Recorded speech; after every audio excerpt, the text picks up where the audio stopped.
welcome everyone to our next episode of the Harvest Family Podcast. My name is Javier. I'm really excited because we have one of my current volunteers, but also recently one of my former students at Harvest. Joining us here on the podcast.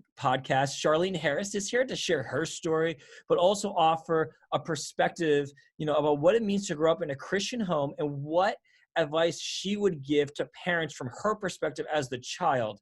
And this goes in part, with our series of 2020 parenting, where we take just the stories of students who have graduated through a Christian home and graduated, from our student ministries, and just kind of hear from their perspective about the parenting and the lessons they have learned, from their upbringing, about how, they have grown in their faith, but also what were the key moments and key relations that contributed to their faith now and seeing what God is working. So I'm really excited to have Charlene here. So Charlene, why don't you go ahead and say hi, introduce yourself, and kind of share a little bit about what you're up to these days and what God is doing.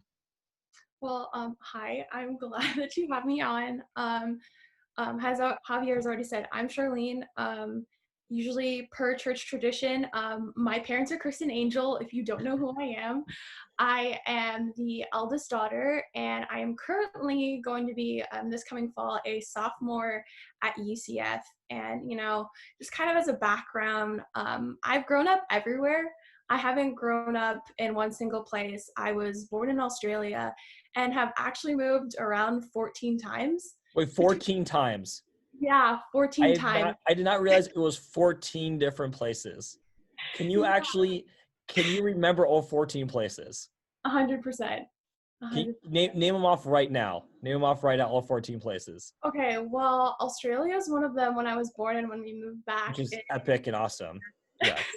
Yeah. California was twice. And Florida was actually, I think, about 6 times between the states, back in 2010 and now. And then also Illinois and Wisconsin, a few places in Illinois. Wow. So you've ventured all around the country, even beyond. That's awesome. So I'm sure that's really kind of shaped your faith and kind of like your upbringing. And we also can continue to talk about that. You're kind of like your family dynamics through all those moves. Well, let me ask you this. Why did you guys move so much? Because the only other people I know who's moved 14 times are like military families, and you guys aren't a military family. So why'd you guys move 14 times? Yeah, I mean, that's the very first thing that a ton of people ask when I tell them. Yeah. And so the first reason was because of immigration, because we kind of call our family the United Nations, because, dad's from Australia, mom's from the Philippines, younger siblings are American. And so just dad going on a religious visa, it's really messed up.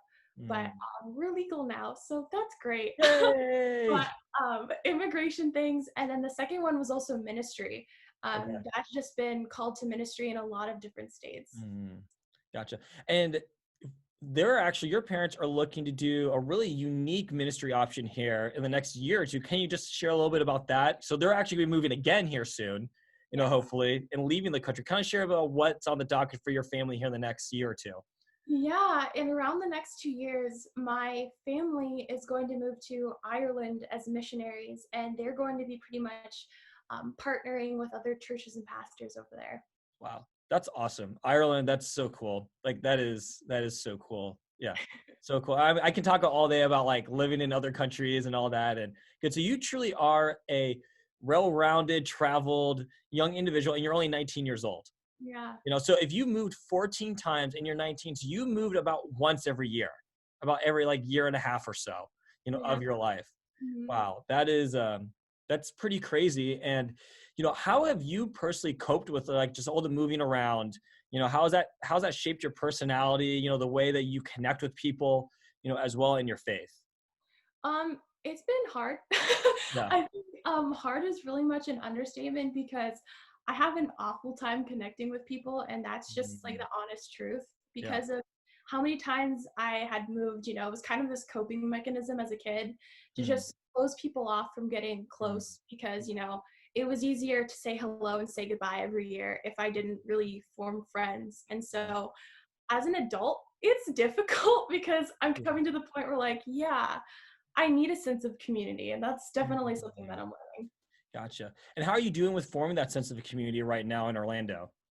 I'd say I'm doing pretty good. I mean, I have an amazing church to help support me in that way, so I'm really thankful for that. But just also kind of looking for a good group of Christian friends when it comes to the college experience. I'm getting there, but it's been Okay. going good. Yeah. Yeah. Well, that's great. Community is so important, especially at your, stage of life, because that's what I love about what you're doing. Like you're going to UCF, but yet you are exploring the college experience. You're not just like going to class, going back home, but you're actually investing in the university itself. So that's really good. So why don't you talk a little bit more about, 19-year-old college student, very active in your local church. How would you describe your faith now?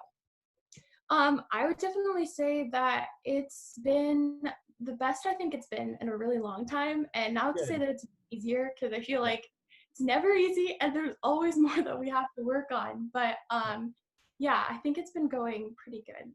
Yeah.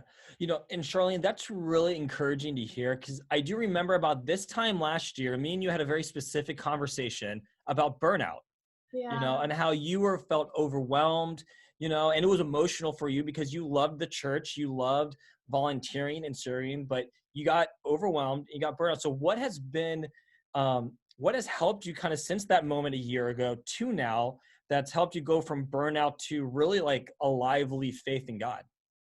I think, I think when it comes to burnout, it wasn't necessarily a bad thing that happened because, like you Okay. said, I still had a heart to serve and to be involved, but it really kind of took that breakdown to kind of realize that, I need space and time to kind of live life a little bit, to kind of, continue to pursue my relationship with God a little bit more than just focusing on helping others. And so I think Mm. this time of being off kind of allowed me to realign that focus, but also just to kind of form a sense of rest and understanding to be like, okay, now I'm ready to give more than I was able to give a year ago. That's so wise and mature of you. Just what you said there, like I need to invest in myself before I can invest in others. So what are you just on a very practical level doing to invest in yourself?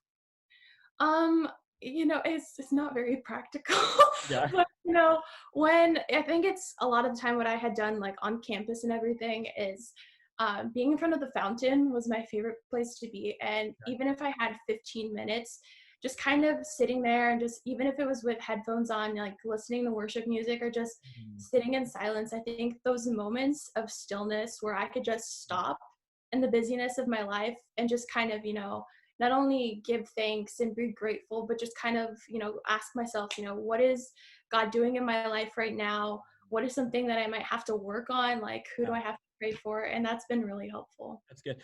And Charlene, would you characterize yourself as an introvert or extrovert? 100% introvert. Okay. So Yeah. I can definitely see how those 15 minutes can definitely feed your soul, Yeah. with it. And the fountain at UCF is massive. Yes. It's massive and beautiful. So that's really cool. I did not know that.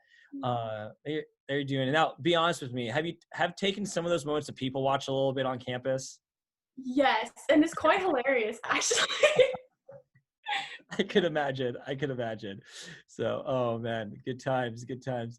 Well, let's dig in a little bit into kind of like establish where you are now. You're in a great place.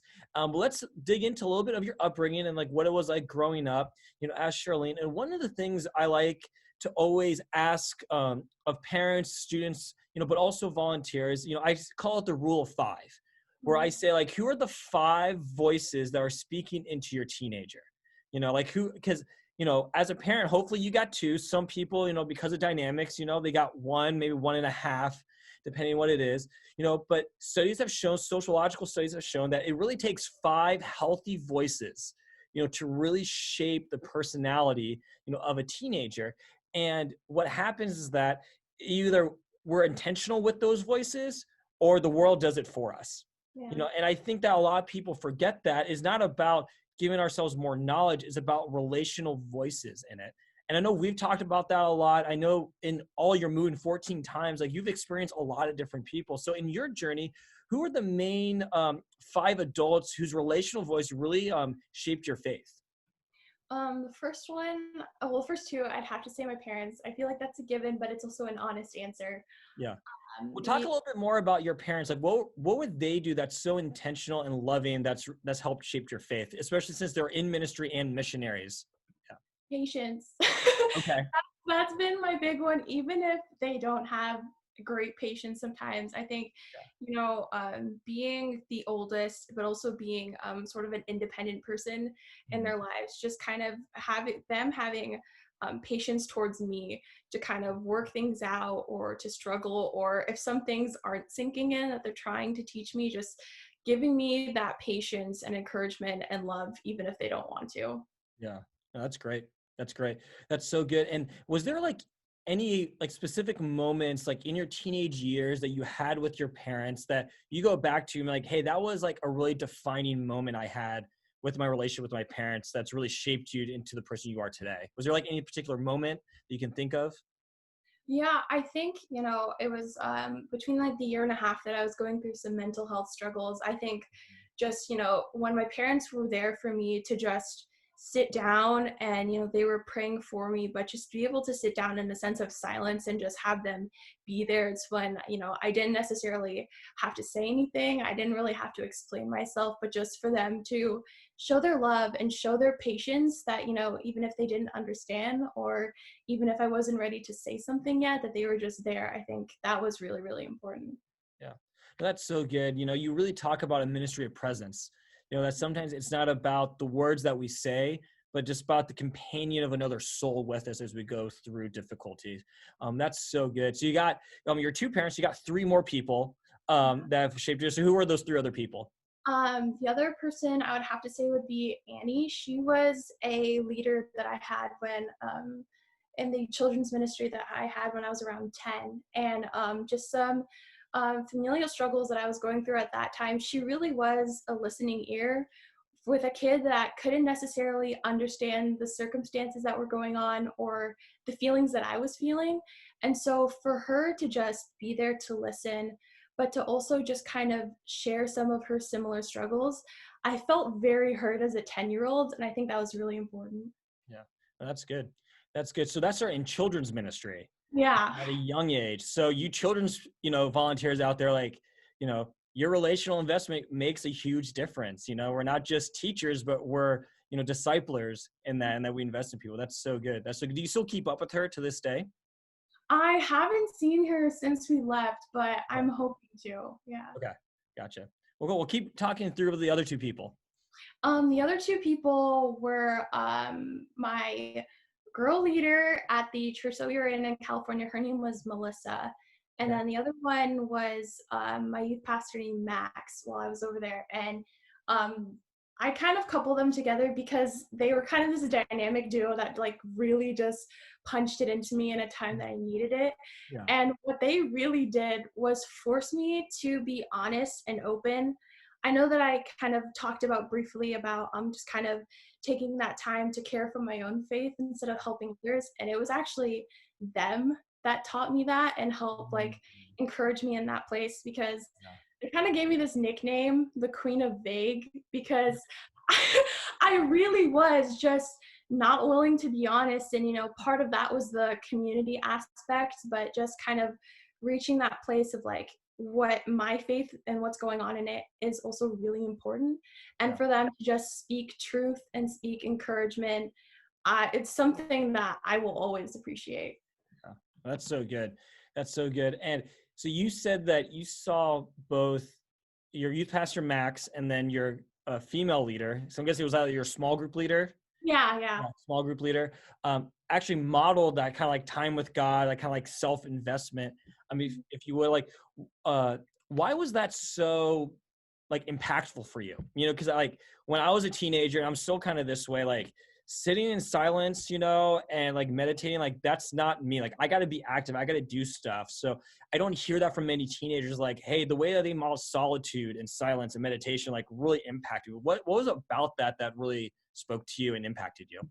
I think the first thing that impacted me was they really emphasized engagement, and that engagement was through conversation first, Mm, because I think they really kind of helped me recognize that there is a tendency to have a separation between what's in your head and what's in your heart.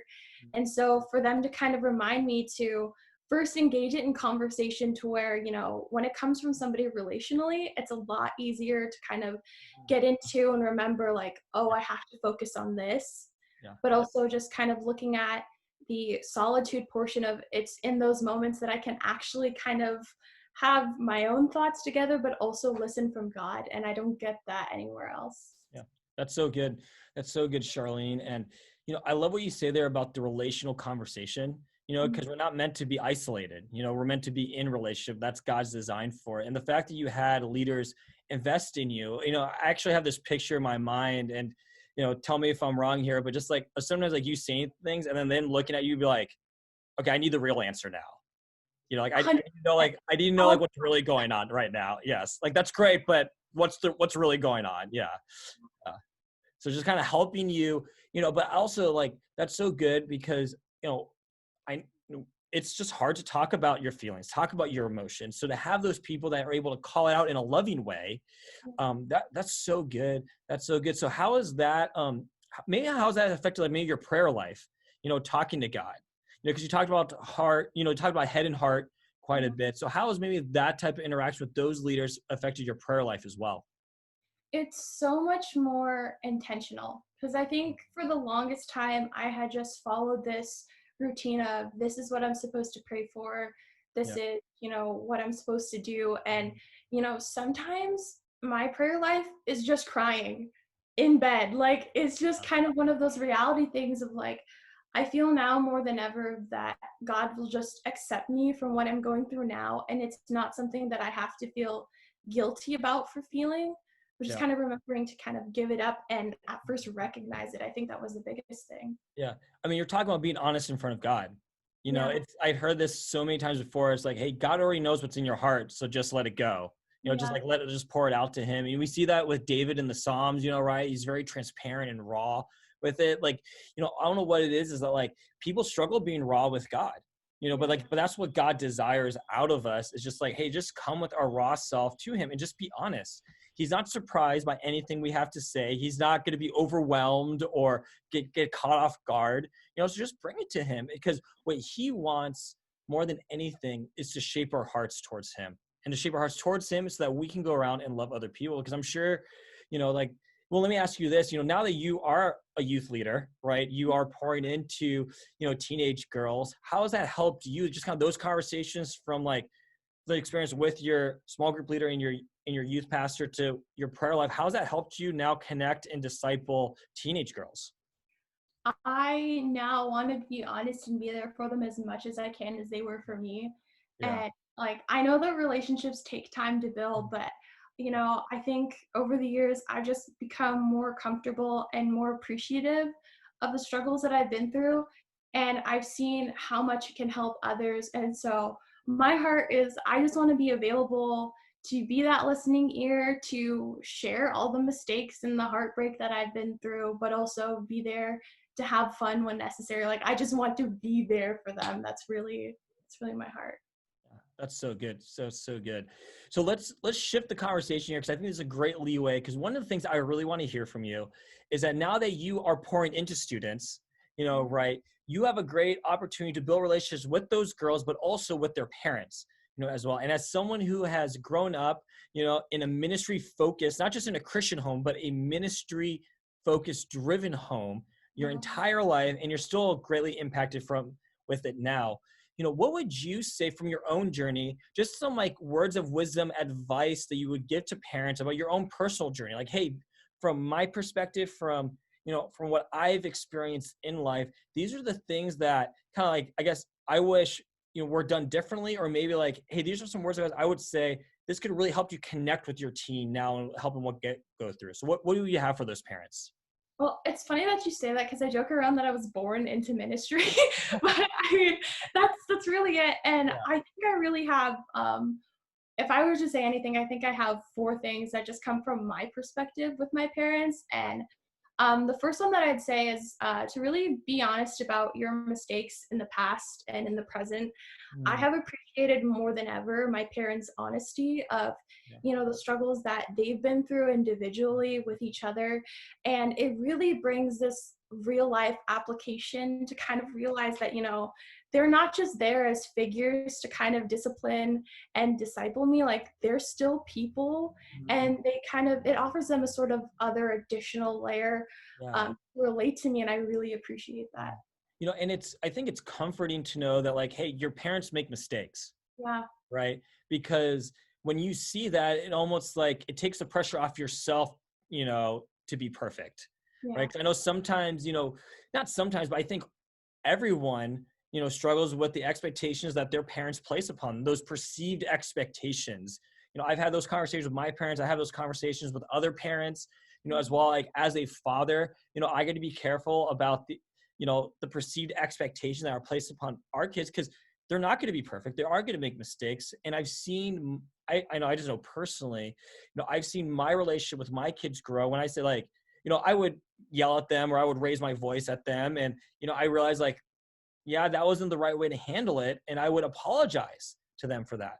I didn't say like, hey, the lesson is still there, but say like, hey, this isn't the right way to handle it. And I made a mistake. Can you forgive me? And I've seen so much more personal connections, even with my kids who are 5, 3, and 1, that way, even yeah, at a young age, because they don't fear me in the sense like, oh my gosh, I have to live up to my parents, but they see me as an approachable person, right? But someone who still will keep them accountable, as yeah, well. It's not saying like, hey, because I made mistakes, you can do whatever you want.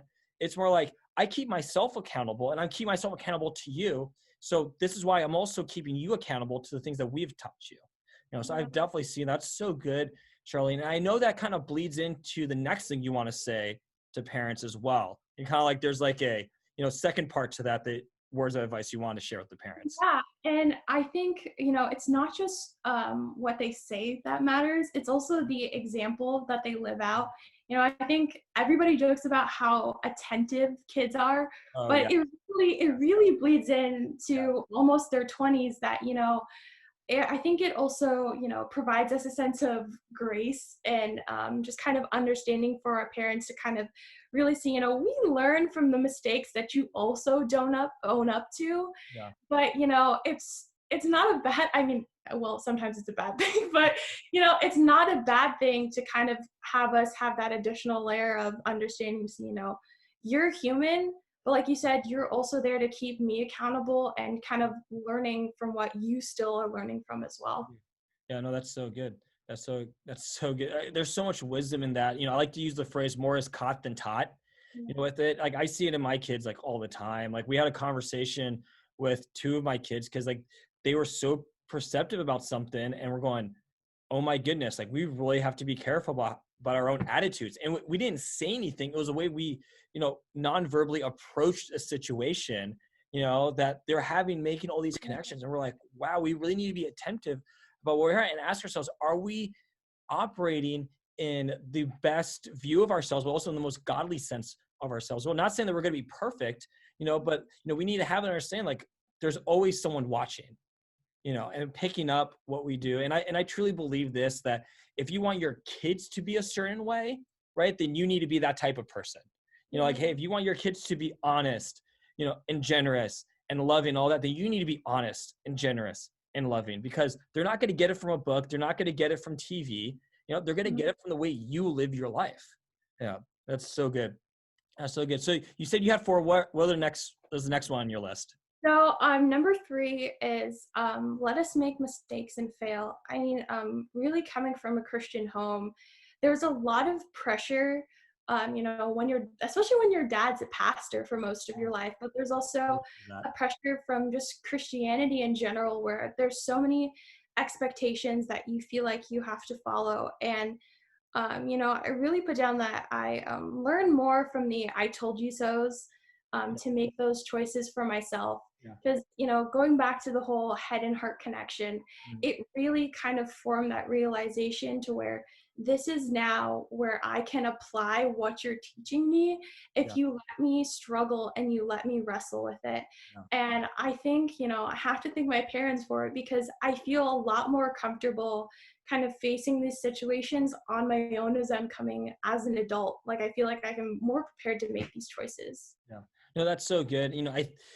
I think that's the hardest part about parenting is letting your child make mistakes. Like Yeah. that is one of the hard, because it's part of that letting go process. And, there's going to be a part in every child's life where they're going to have to make their own decisions. At some point you're going to need to let it, and, you're not a parent yet, so you don't have experience, but there's nothing more devastating to a parent to see their child fail. And I think that's why as parents, we feel this, expectation, but also calling to protect our children so much, like, because we don't want them to ever feel any sadness, hurt, anything like that. But the reality is that's part of life. Mm-hmm. And part of our job as parents is not to eliminate that from life, but is to help guide them through that. So when it does occur, they're able to stand on their own 2 feet and continue on in a healthy way into adulthood. That's so good. And I will say this, Charlene, I know you mean this, when you say like, let them make mistakes, you're not saying, hey, let the kid do whatever they want. Let them be like a rebellious teenager where they're going out, doing like, that's not what we're seeing here. But like, give them the freedom and the safety, right, of the home to make mistakes and to be honest about them. And to have those conversations, because they're either going to make mistakes and tell you, or they're going to make mistakes and not tell you. Which would you prefer? Yeah. Yeah. That's so good. So what's your last one for us? Well, I think you really led into that. My last one is really talking about how my struggles don't mean that you're a bad parent. And Mm, I think that really resonates in my life with the struggles that I have been going through. yeah. And I just think that, by example, as parents, I think a lot of the time these, Christian material always talks about how you have to put God over your children. And I think, even though I'm not a parent, Yeah. I realized that that is not as easy as just saying it. And Mm, so in those moments, just kind of that separation, like you talked about, how you kind of have to let your kids go a little bit. And it really showed me through my parents' example, just that sacrifice and trust to give God control over my life and over my siblings' life. good. And I mean, I think I turned out okay. So Yeah, you did. You're doing really well. And, that's so good, because, the one of the main gospel principles in parenting is that, your kids are actually God's kids. Right. So we got to, submit them over to God and let them kind of grow in the way that God wants to grow them.